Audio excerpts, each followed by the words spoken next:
several weeks, we have seen all too much of the NFL doing wrong. That starts with me. I said this before, back on August 28th, and I say it again now. I got it wrong in the handling of the Ray Rice matter, and I'm sorry for that. I got it wrong on a number of levels, from the process that I led to the decision that I reached. But now I will get it right and do whatever is necessary to accomplish that. First, I don't expect anyone just to take my word. Last week, I asked former FBI Director Robert Mueller to conduct an independent investigation to answer the questions raised about our process in reviewing Ray Rice's conduct. I pledge that Director Mueller will have full cooperation and access. We all look forward to his report and findings. I promise you that any shortcomings he finds in how we dealt with the situation will lead to swift action. The same mistakes can never be repeated. We will do whatever it is necessary to ensure that we are thorough in our review process and that our conclusions are reliable. We will get our house in order first. Second, and most importantly, these incidents demonstrate that we can use the NFL to help create change, not only in our league, but in society with respect to domestic violence and sexual assault. We are taking a number of steps. On August 28th, I said that the entire NFL would receive comprehensive information and resources and support systems for victims on domestic violence and sexual assault. We will re-examine, enhance, and improve all of our current programs, and then we'll do more. Earlier today, each NFL club and all our league office locations received information about advocacy and support organizations in their communities. In addition, our teams and league staff, everyone, will participate in education sessions starting in the next month, followed by training programs. These programs are being developed by a top group of experts. Some of them were announced earlier in the week. We will continue to identify and add expertise to our team. And we will ask the NFL Players Association to help us develop and deliver these programs in the most effective way. Third, we recognize that domestic violence and sexual assault exist everywhere, in every community, economic class, racial and ethnic group. It affects all of us. These are problems we are committed to addressing, but we cannot solve them by ourselves. Law enforcement, the criminal justice system, social service organizations, and families are the cornerstones to addressing this problem. For our part, we can add and we will do more. To begin, we have entered into long-term partnership with two leading national organizations, the National Domestic Violence Hotline and the National Sexual Violence Resource Center. The hotline received an 84% increase in their call volume just last week. They did not have the resources to reach even half of those calls. They need our help, and we are providing it. Fourth, we strongly condemn and will punish behavior that is totally unacceptable.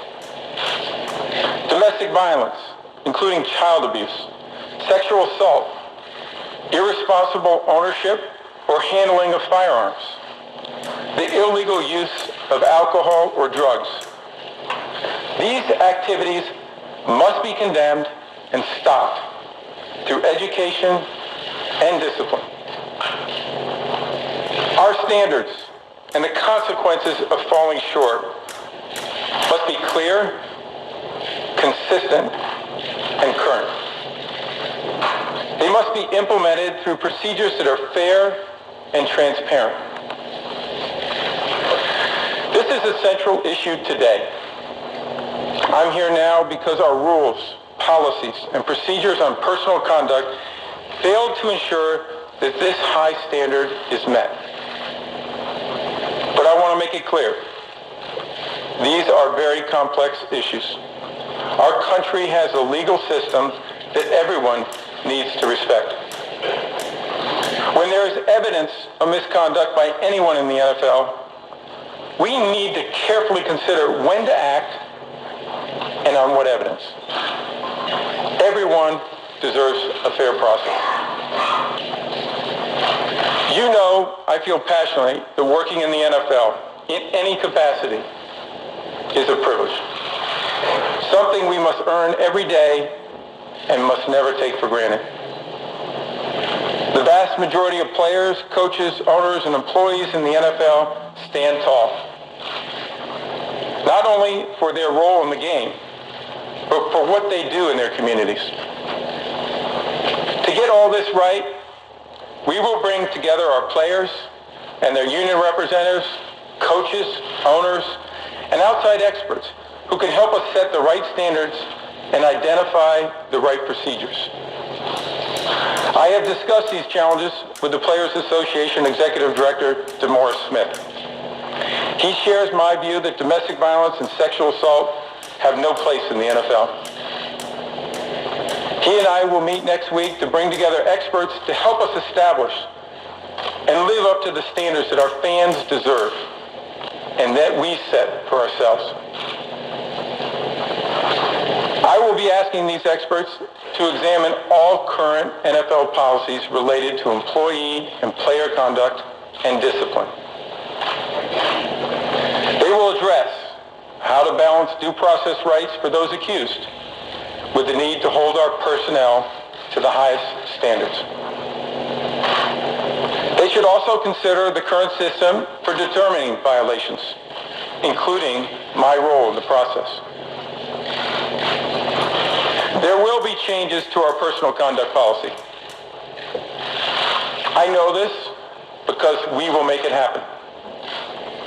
Nothing is off the table. Let me say it again. We will implement new conduct policies. They will have a set of clear and transparent rules for league and club personnel, owners, and players.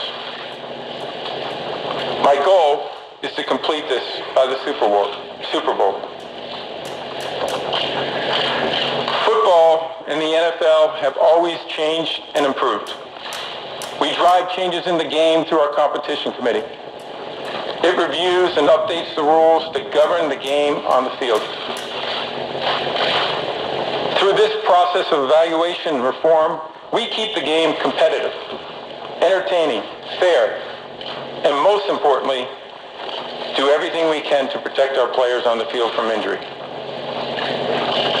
We go to enormous lengths to make sure players, coaches, officials, fans, our broadcast partners fully understand our playing rules and how they are enforced. That must now be our model when it comes to personal conduct. So like the competition committee and other league committees, I'm establishing a conduct committee to review these new rules in the months and years to come and ensure that we are always living with the best practices. There is no reason we cannot be as transparent and as effective on these issues as we are with the game on the field. I believe in accountability. I understand the challenges before me, and I will be held accountable for meeting them. Every day, so many of our players, coaches, and staffs are doing tremendous things in their communities. I couldn't be more proud of how they're using the opportunity to help make a positive difference. Today, I ask everyone that is part of the NFL to join me in making positive and significant changes going forward. I'll take your questions. Yes. Peter. Peter Alexander from NBC News. Yes. Commissioner Goodell, appreciate your time. Sure. If any of these victims had been someone you loved, would you be satisfied with the way the league has handled this crisis, and what would you say to them? I'm not satisfied with the way we've handled it from the get-go. As I told you, and this statement indicates, I made a mistake. I'm not satisfied with the process that we went through. I'm not satisfied with the conclusions. And that's why we came out last month, on August 28th, and we said we're going to make changes to our policies. We made changes to our discipline. We acknowledged the mistake, my mistake. And we said we're going to do better going forward. We have a set of very complex issues that we have to deal with. That's no excuse. What we need to do is go and get some experts to help us. How do we do this better? How do we restructure our personal conduct policy and expect the kind of behaviors we expect? And to make sure that we educate, we train, we do everything possible to hit that mark for all of us. And when we don't, there'll have to be consequences for that. So I'm not satisfied with what we did. I let myself down. I let everybody else down. And for that, I'm sorry, as I mentioned earlier. But that's what we're going to correct, and that's what we're going to fix. Roger, you've had pretty extreme unilateral power in deciding discipline, but as you've said a few times, you've gotten it wrong in a few cases, and that tends to happen when there's no checks and balances. How willing are you to give up some of that power, and do you think that that would be the right thing for you to do? Well, Rachel, as I said in my statement, everything is on the table. We're going to make sure that we look at every aspect of the process of how we gather information to make a decision, how we make that decision, and then the appeals process. And all of that's on the table, and all of that is important information that we want outside experts to give us some perspective on and see if there's a better way to do it. We believe there is, and we believe we need it. We can't continue to operate like this. Also, you've mentioned on TV last week that you guys checked and tried to get the Ray Rice video and any information. The Atlantic City Prosecutor's Office in an open records check says they don't have any electronic communication from the NFL asking for those kinds of documentation or the video. Can you give us sort of the trail of how you guys did that investigation so that people can know really what you put into it? Well, certainly our security department works with law enforcement. They are fully cooperative. We gather almost entirely all of our information through law enforcement. And that's something else we're going to look at, Rachel. That's something, is that the right process? Should all of our information be gathered simply through law enforcement? We understand and respect what they go through and what job they have to do, and there are certain restrictions that they may be under. They may not have a record you guys asked for what you said you got. Oh, we asked for it on several occasions. According to our security department, we went through it. We asked for it on several occasions over the spring, all the way through June, from February through June. So I'm confident that our people did that, and so that's something that we'll have to discuss directly with them. Commissioner? Peter Schrager from Fox Sports, Commissioner. I was in Minnesota on Sunday, and I saw a mother with her two kids, both wearing Adrian Peterson jerseys, and she said to me, "I'm conflicted about this. I don't know what I should do. You know, he's their favorite player." Obviously, we had a similar situation in Baltimore with Ray Rice. We've heard from the sponsors. They voiced out. What's your message to the mother with the two kids who has Peterson jerseys and doesn't know what to tell them? Well, the first thing is that we're like the broader society in several ways. We're like a microcosm of society. We have a lot of young men, a lot of individuals that play or coach or executives, other individuals in the league that they make mistakes. And that is something that, while I'm disappointed in what Adrian Peterson was involved with, we want to see the facts, but I think what we see so far is tragic. It's hard to look at. I have two daughters who are 13. That's very difficult to see. And I think what we have to do is allow those facts to proceed But the important message, I think, for all of us as parents is that our children are going to make mistakes. They need to learn how to take responsibility and be accountable for those mistakes and deal with those. And that's something that I and my wife Jane, we work very hard on with our kids. When you make a mistake, be accountable for it. Commissioner Sharon Alfonsi from CBS News. Yes. In 2012, after Bountygate, you suspended Sean Payton for a year. You said ignorance is not an excuse. A lot of people think you're not holding yourself to that same standard. Have you considered resigning at any point throughout this? I have not. I'm focused on doing my job and doing the best of my ability. I understand when people are critical of your performance, but we have a lot of work to do. That's my focus. We've been busy in the last couple of weeks. We have results to show for it. We've talked about some of them in my statement, but I'm proud of the opportunity that we have to try to make a difference here and do the right thing. We've acknowledged that we need to change what we're doing. Now we have to get to what are those changes going to be. Roger Barr with the New York Post. There have been a lot of high-profile, high-level calls for your resignation. Following up on that question, what would you say to those people? Why do you feel like you should be able to continue in this role? Because I acknowledged my mistake. August 28th, I said we didn't get this right. We're going to make changes. We made those changes. We're making those changes. We have a lot more work to be done, but we're moving in a very important direction by getting expertise to say, how do we do this better? We're all, as a society, having difficulty being able to deal with this. The NFL's got to take care of his house, as I said. And that's my focus, is how do we do this better as the NFL? And make sure that we keep everything on the table. We're going to make sure that we look at every aspect, from the collection of evidence to how we go through the process, to who makes the determination, what the appeal process is, and we'll make those changes that I believe will be beneficial to the league long term. In addition, I think we can make some changes, and I think they'll be positive in the domestic violence and sexual assault areas, child abuse areas. Those are things that we think we can make a big difference on at some point in time. But we better get our house in order first. Mike? Roger. Mike Garofalo, Fox Sports 1. To your right. Yes, Mike. You mentioned due process in your statement. Right now, there's a lot of inconsistency. Ray McDonald is playing. Greg Hardy is not. Adrian Peterson's not. Jonathan Dwyer's not. You've got some guys on the exempt list. You've got some guys on the non-football illness list. Again, I know you mentioned that you want to take a look at due process and when to act. It's a bit of a slippery slope. How do you plan to handle that? And do you have a list to put these guys on? Well, you're highlighting exactly the point, Mike, that we need to change our policies and our procedures, and we need to get some help in trying to identify how to do that. We have state laws that are different from state to state, and even locally. We need to make sure that we have looked at when the NFL should be involved in the investigative process. We need to know how much reliance we should have on the law enforcement information.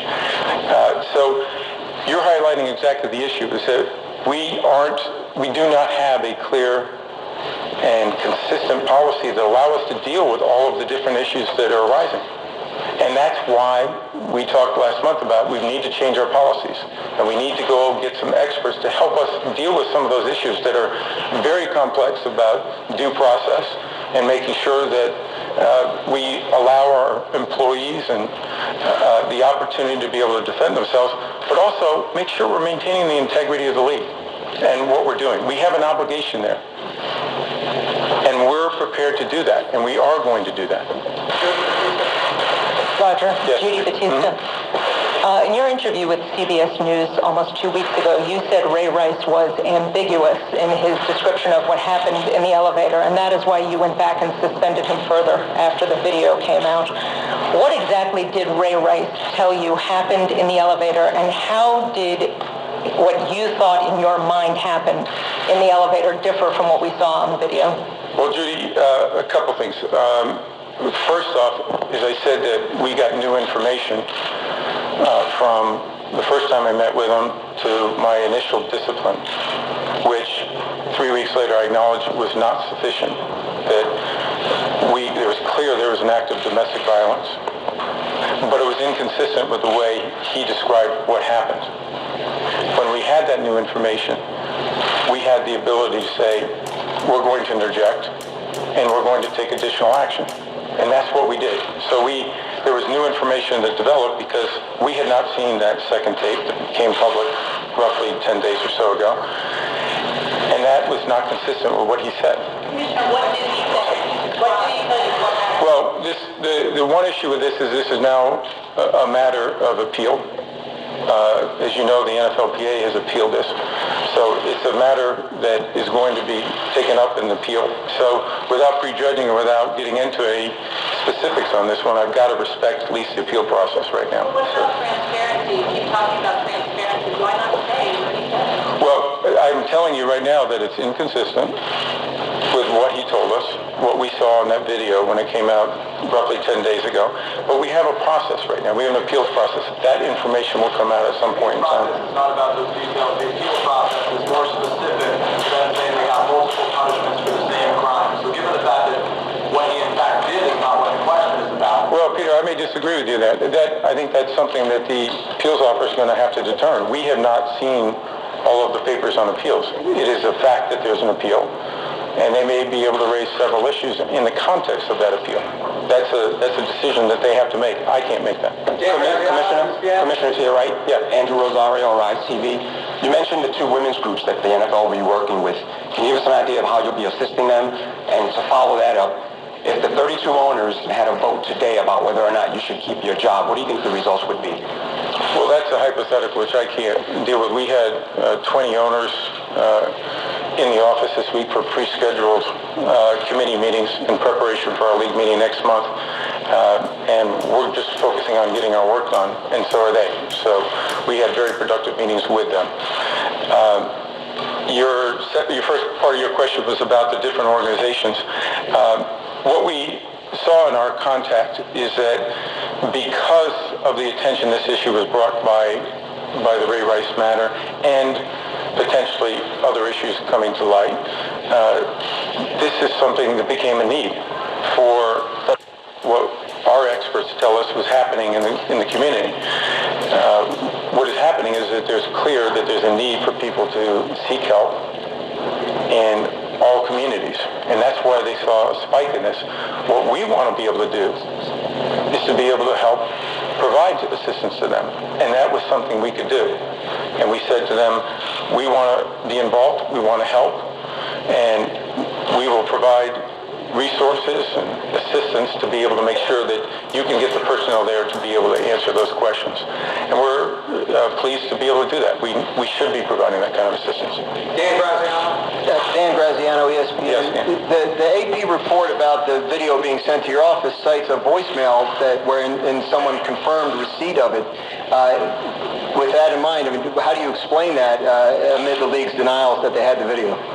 Well, Dan, that's exactly why, as I mentioned in my statement, that we hired Robert Mueller, the longest-serving director of the FBI, to make sure that that individual, Robert Mueller and his staff, they go through and they find out as many facts as they possibly can and report. It's independent. I don't know where he is on that, but all that information will be something that Director Mueller will be dealing with. You've been clear throughout your tenure that you would be hard on people who committed crimes. Why do you think the domestic violence crimes, such as Ray Rice, gave you such a difficult time and weren't treated as harshly as maybe some others were? Well, as I said to you early on, is that we made a mistake in letting our standards fall below where they should be. We should have had our personal conduct policy reviewed more frequently to make the changes necessary to deal with the issues that have changed. We last changed that policy on a broad perspective in 2007. It's had a positive impact on overall number of criminal activity. But what we need to do is go back and say, okay, we're in a different age now with different issues and different challenges. Let's go back and figure out how to do that again and do it in a consistent and fair way. And that's what we're doing with the outside experts. Was there something about domestic violence crimes, these specific ones, that made it more difficult for you to adjudicate them? think the policy itself was, again, not up to standards. The standard discipline for that was way below what it should be. And when we saw the first video, it was horrifying. And we went through the process, and we disciplined them consistent with that policy. That wasn't sufficient, as I said. That was a mistake. So we had to go back and fix our policy in the short term and say, this isn't sufficient discipline. We met with a variety of experts on this. We came to a conclusion of what the discipline would be, at least as a standard, with aggravating circumstances that could allow us some flexibility. And also that we would banish on a second offense. So we took a very strong position saying, this is not acceptable.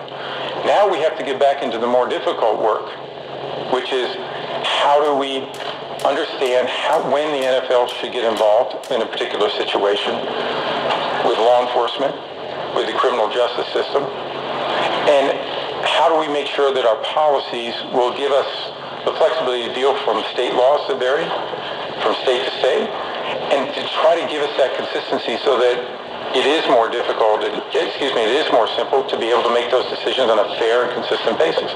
Peter King? Roger, Peter King. Yeah, Pete.